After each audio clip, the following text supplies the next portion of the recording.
And this Western Conference and Eastern Conference Finals is looking terrible. We got the two best franchises in history getting swept, almost getting swept. We don't know what's going to happen tonight against the Celtics, but I'm telling you, they already fell apart. They've been getting blown out almost each game, and they still in Miami. So they're done. They're swept. It's over. And the Lakers just got swept. The greatest of all time just got swept, and I'm sad to hear it. But first off, I want to shout out Carmelo Anthony. Carmelo Anthony, man, shout out to that man. He gave us some great moments as an NBA player with the Knicks. Finished it off with the Lakers with his boy LeBron James. Man, shout out to Carmelo. And when you hear the name Melo, you think of Carmelo Anthony. Not LaMelo Ball, don't matter. Marshmallow. We're talking about Carmelo. Melo. Hoodie Melo.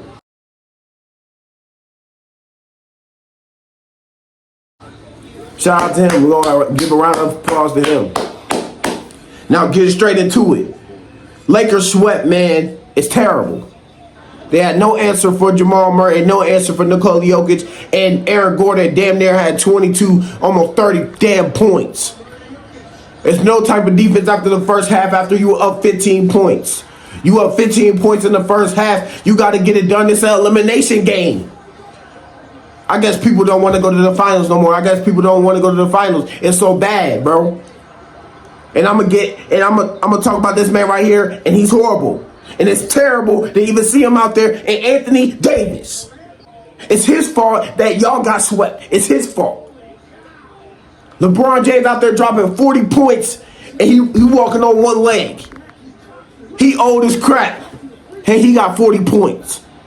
And you only had single digits in the first half. You were nowhere to be seen in the first half. It got so bad that Tristan Thompson looked better than you in the third quarter.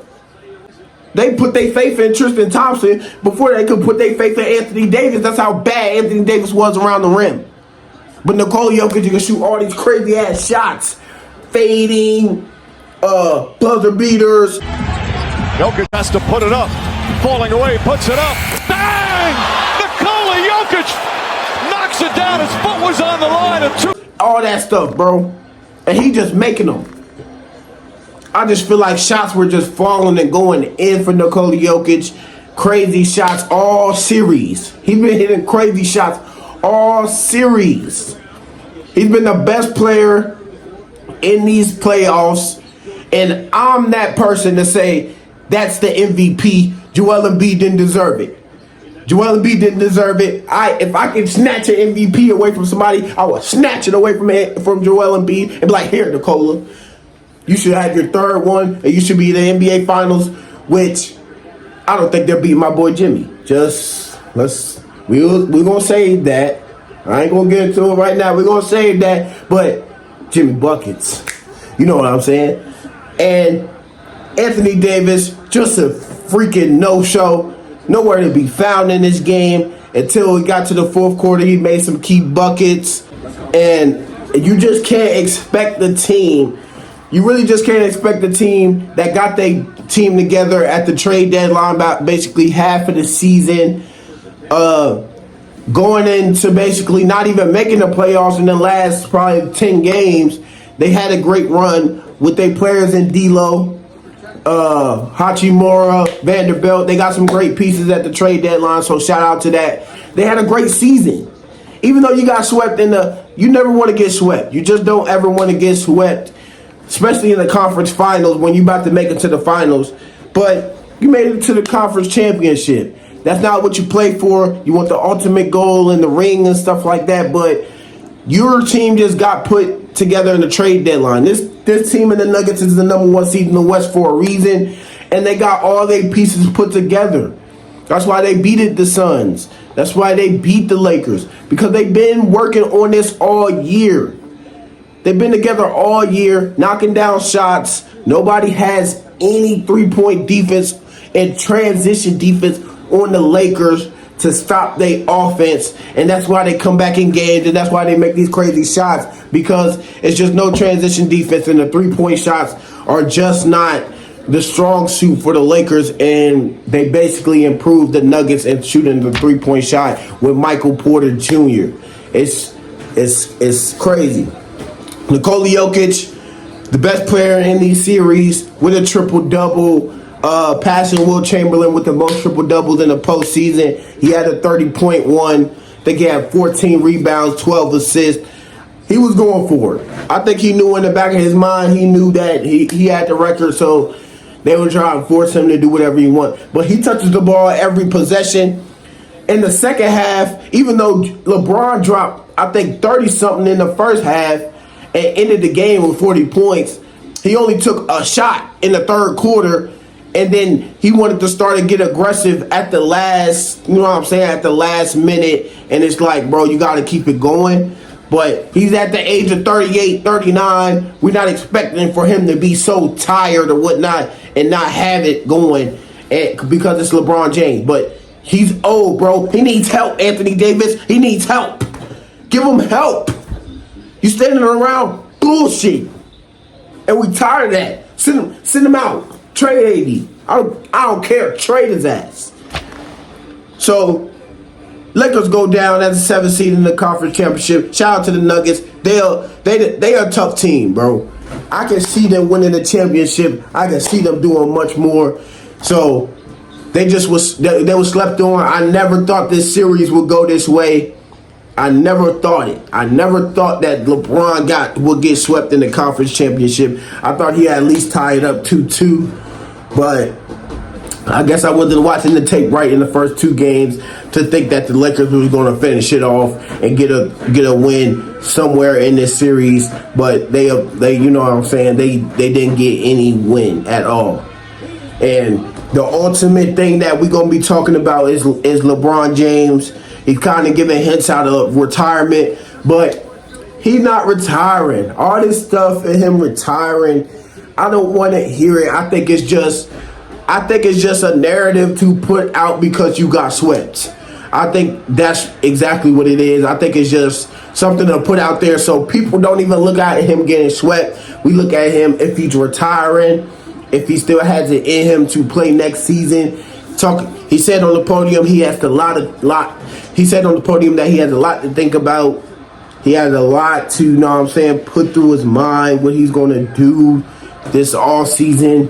He still has a player option, $50 million next season with the Lakers. You know what I'm saying? He had a good run with the Lakers. Even if he leaves right now, I don't see him leaving.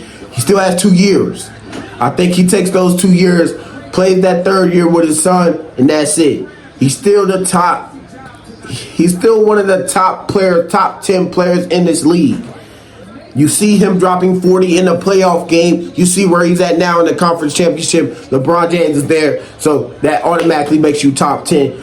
And knocking off Curry and Klay Thompson and Draymond Green is nothing to sniff at, nothing to sneeze at. So LeBron James, who knows what he's going to do this offseason. We don't know how the Lakers are going to look this offseason, but you look great now. Keep that team together. Build some chemistry. Austin Reeves, you might lose him this offseason because he's going to be paid.